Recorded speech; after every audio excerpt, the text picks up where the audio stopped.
औज़ुबिल्लाहिमिनश्शैतानिर्रजीम बिस्मिल्लाहिर्रहमानिर्रहीम। अस्सलाम वालेकुम डियर स्टूडेंट्स, कैसे हैं आप देख रहे हैं अपना YouTube channel learn with Mudassir और फर्स्ट ईयर क्लास की फ़िज़िक्स का चैप्टर नंबर 2 जिसका नाम है वेक्टर्स एंड इक्विलिब्रियम। उसके न्यूमेरिकल्स कंटिन्यू हैं और आज हमने न्यूमेरिकल नंबर 2.5 सॉल्व करना है। 2.5 न्यूमेरिकल की स्टेटमेंट की जानिब चलते हैं, क्वेश्चन को समझते हैं। क्वेश्चन क्या है? क्वेश्चन में कहते हैं जी, if a vector b is added to vector a, कि अगर हम वेक्टर बी को ए के अंदर ऐड करते हैं, the result is 6i cap plus J cap. तो जो हमारे रिज़ल्ट मिलता है यानी ए और बी को ऐड करने से वो ये आता है। फिर if b is subtracted from a, अगर हम बी को सब्ट्रैक्ट करते हैं ए में से यानी ए माइनस बी करते हैं, the result is -4i cap plus 7 J cap. तो जो रिज़ल्ट आता है वो ये आता है -4i cap plus 7 J cap. मालूम क्या करना है? What is the magnitude of vector A. हमने वेक्टर ए का मैग्नीट्यूड निकालना है। अब इस क्वेश्चन को देखते हुए हम सॉल्यूशन में देखते हैं कि हमें क्या दिया गया है। अगर हम ऐड करते हैं ए और बी को, दो वेक्टर्स को, क्वेश्चन में हमें बताया था कि अगर वेक्टर बी जो है वो ऐड होता है ए के अंदर तो हमारे पास जो रिज़ल्ट आता है वो आता है 6i कैप प्लस जे कैप। इसको हम नंबर 1 कह देते हैं।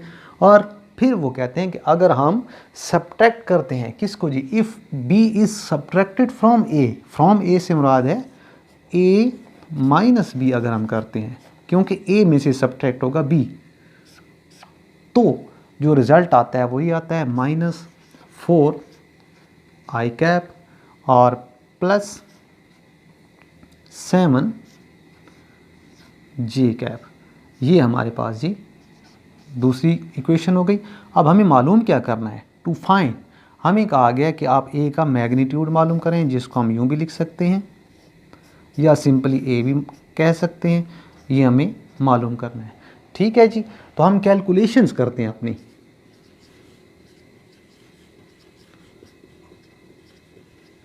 कैलकुलेशंस में आप देखिए हमारे पास ये दो इक्वेशंस हैं।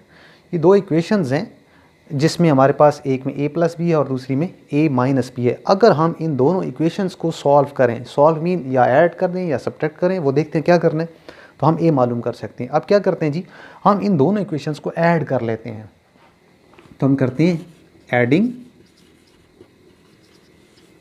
1 एंड 2, यानी इक्वेशन 1 और 2 को ऐड करें तो देखें कि a plus B is equal to हमारे पास क्या है 6i कैप प्लस जे कैप, और जो दूसरी इक्वेशन है वो है a minus B is equal to -4i cap plus 7 J cap. अब ऐड हम इनको एक लाइन में भी कर सकते थे, लेकिन हमने इसको इस तरीके से कर दिया और यहाँ हम लिख देते हैं ऐड करते हैं। देखें ये पॉजिटिव है और ये नेगेटिव है, तो ये दोनों वेक्टर्स आपस में सब्ट्रैक्ट हो जाएंगे, यानी ये कैंसिल आउट हो जाएंगे। और ए अगर हम ऐड करें तो ये 2a हो जाएगा आपके पास मैथमेटिकली। इसी तरह से आई कैप वालों को देखें तो 6i कैप और -4i कैप, तो हमारे पास क्या बचेगा 2i कैप, यानी 6 में से 4 माइनस हो जाएगा। इसी तरह से 8 के अंदर ये 1 आप ऐड 7 के अंदर 1 ऐड करें तो कितना बनता है जी 8 जे कैप। ये हमारे पास आया है 2a, लेकिन हमने मालूम करना है वेक्टर a। तो क्या करेंगे जी, a vector is equal to आपके पास हो जाएगा 2i कैप डिवाइड ये वाला 2 इस साइड पे आके डिवाइड होगा, यानी divided by 2 plus 8 J cap divided by 2 से आप डिवाइड करवा दें तो a vector is equal to simply 1i cap यानी i कैप और ये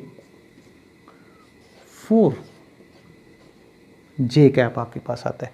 अब हम क्या करते हैं जी, हमें मालूम करना है ए का मैग्नीट्यूड। मैग्नीट्यूड आप जानते हैं कि मैग्नीट्यूड इस तरह से हम लिखते हैं और उसके लिए हमारे पास फार्मूला होता है आई कैप का जो मैग्नीट्यूड है, यानी उसके साथ 1 है, 1 का स्क्वायर प्लस आपके पास जे कैप के साथ जो है वो 4 है, तो हम क्या करेंगे जी 4 का स्क्वायर।